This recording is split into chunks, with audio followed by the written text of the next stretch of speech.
So first of all we will discuss about विकास। विकास मतलब क्या होता है? डेवलपमेंट। तो डेवलपमेंट के आधार कौन कौन से होते हैं? फर्स्ट होता है विकसित। विकसित माने होता है कि विकास जो है वो हो चुका है, ठीक है, एंड तकनीक जो है वो हाई है, इंफ्रास्ट्रक्चर जो है वो भी हाई है, बिजली, पानी, स्वास्थ्य, शिक्षा, सड़क, ये जो इंफ्रास्ट्रक्चर है ये हाई है, डेवलप है, एंड औद्योगिकरण भी हो चुका है, जीवन स्तर उच्च है।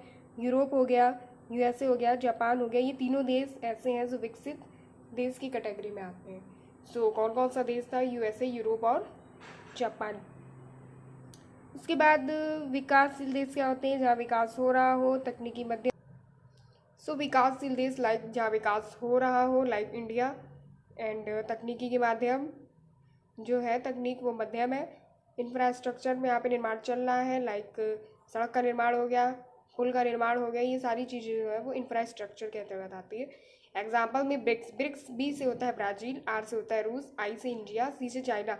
मतलब कि ऐसे देश हैं जो कि विकासशील देश की श्रेणी में आते हैं और इनकी जो इकोनॉमी है वो इमर्जिंग इकोनॉमी होती है। नेक्स्ट, अल्प विकसित देश। अल्प विकसित देश ऐसे देश है जहाँ पे विकास अभी शुरू हुआ हो और तकनीक और इंफ्रास्ट्रक्चर लो लेवल का हो, लाइक अफ्रीका। अफ्रीका में फर्स्ट ऑफ ऑल लूनी नामक एक पर्सन जो था उसको हड्डियाँ और कंकाल मिले थे, इसलिए वहाँ पे सबसे प्रथम मानव की खोज करता अफ्रीका में माना जाता है। एंड अफ्रीका जो है वो अल्प विकसित देश है, इसका विकास शुरू हुआ है अभी। तो ये था अल्प विकसित देश के बारे में। Next topic is all about Indian economy. Indian economy खुली और मिश्रित, विकासशील, उभरती। इट्स मीन्स भारत जो है वो खुली अर्थव्यवस्था वाला देश है।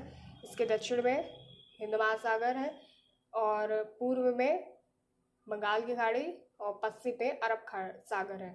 तो ये जो चीज़ें हैं ये भारत को एक खुली अर्थव्यवस्था वाला देश बनाती है। एंड मिश्रित अर्थव्यवस्था भारत में पाई जाती है, पूंजीवादी भी है, समाजवादी भी है। सो मिश्रित विकासशील देश, भारत एक विकासशील देश है। क्यों है? बिकॉज यहाँ पे हमने पढ़ा था कि विकासशील यानी कि यहाँ विकास हो रहा है अभी, तकनीकी मध्यम लेवल की है, मिडिल है, एंड इंफ्रास्ट्रक्चर यहाँ चल रहा है, लाइक ब्राज़ील, रूस, इंडिया, चाइना, ये सारे देश जो है वो आते हैं। एंड अगर भारत की बात करेंगे तो भारत जो है विश्व की 5वीं सबसे बड़ी अर्थव्यवस्था है। USA, China, German, Japan, India. USA America, China मतलब चीन, जर्मन हो गया, जापान, इंडिया। तो फर्स्ट नंबर पे यूएसए है, सेकंड नंबर पे चाइना है, थर्ड नंबर पे हमारा जर्मन, फोर्थ नंबर पे हमारा जापान, फिफ्थ नंबर पे इंडिया, एंड सिक्स नंबर पे इंग्लैंड है। इंग्लैंड पहले फिफ्थ नंबर पर था, विश्व की 5वीं अर्थव्यवस्था थी इंग्लैंड, बट उसके प्लेस पे अब 5वें नंबर पे इंडिया आ गया है। सो इंडिया क्या है? एक ऐसा प्लेस है कि ऐसा देश है जहाँ पे रिप्लेसमेंट हुआ